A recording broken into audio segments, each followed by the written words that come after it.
নমস্কার বন্ধুরা। শীতের শেষ আর বসন্তের শুরু, এই সময়ে কিন্তু শরীর খুব একটা ভালো থাকে না আর খেতেও ভালো লাগে না। তখন কিন্তু কাঁচা কুমড়ো দিয়ে এই রান্নাটি করতে পারেন। বিনা মশলায় দারুণ টেস্টি এই রান্নাটি ভাত কিংবা রুটি সব কিছুর সঙ্গেই খেতে পারেন। চলুন তাহলে রান্নাটি দেখে নেওয়া যাক। প্রথমেই এখানে আমি একটা কাঁচা কুমড়োর অর্ধেকটা ছোট ছোট টুকরো করে কেটে নিয়েছি। সঙ্গে নিয়েছি শিম, আলু আর নিয়েছি মূলো। তবে আমি কিন্তু আমার পছন্দ মতো সবজি নিয়েছি। আপনারা কিন্তু শুধুমাত্র কাঁচা কুমড়োটা দিয়েও রান্নাটা করতে পারেন।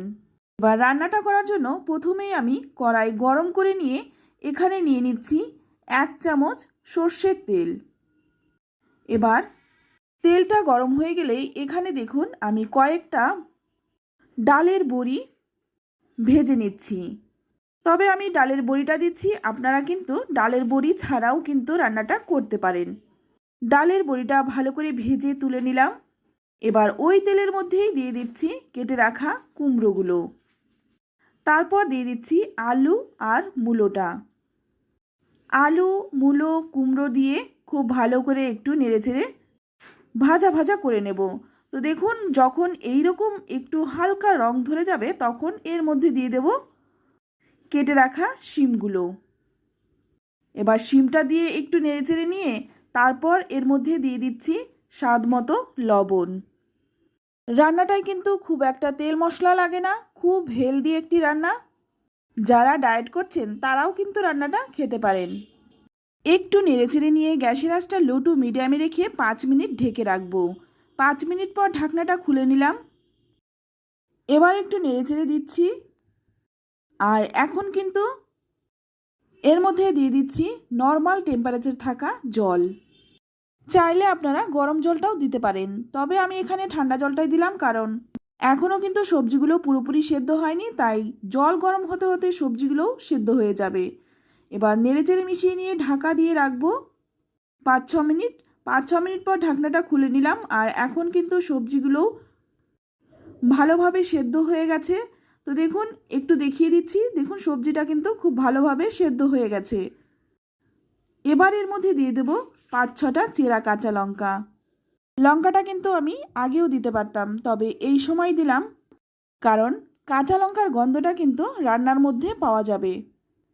লঙ্কাটা দিয়ে ভালো করে নেড়েচেড়ে মিশিয়ে নিয়ে আবারও কিন্তু কিছুক্ষণ ফুটিয়ে নেব।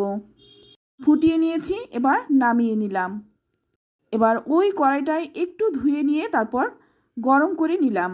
এবার এর মধ্যে দিয়ে দিচ্ছি 1 চামচ সর্ষের তেল।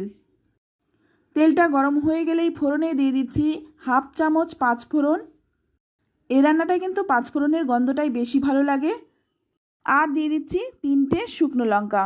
ফোড়নটা যখন একটু ভাজা ভাজা হয়ে যাবে তখন এর মধ্যে দিয়ে দিচ্ছি 1 ইঞ্চির মতো গ্রেট করা আদা। আদাটা একটু ভেজে নেব।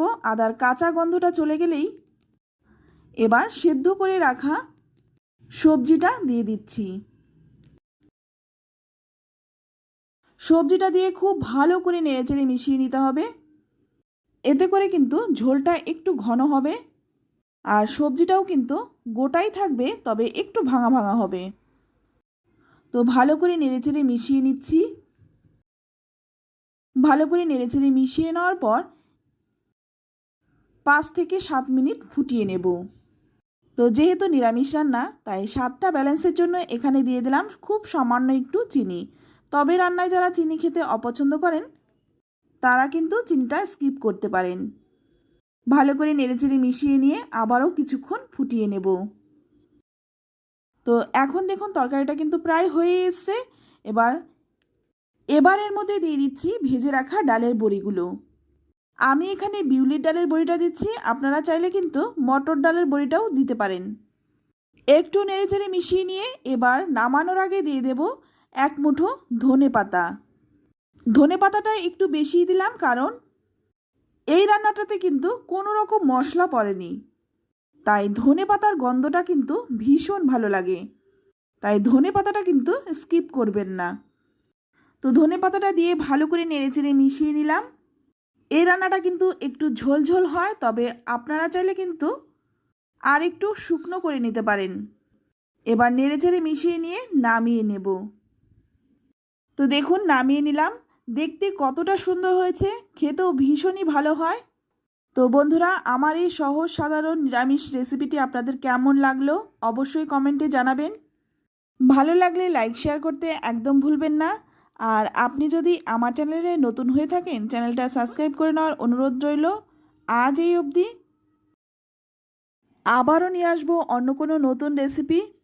ততক্ষণ সকলে ভালো থাকবেন, সুস্থ থাকবেন, আর সকলকেই ধন্যবাদ।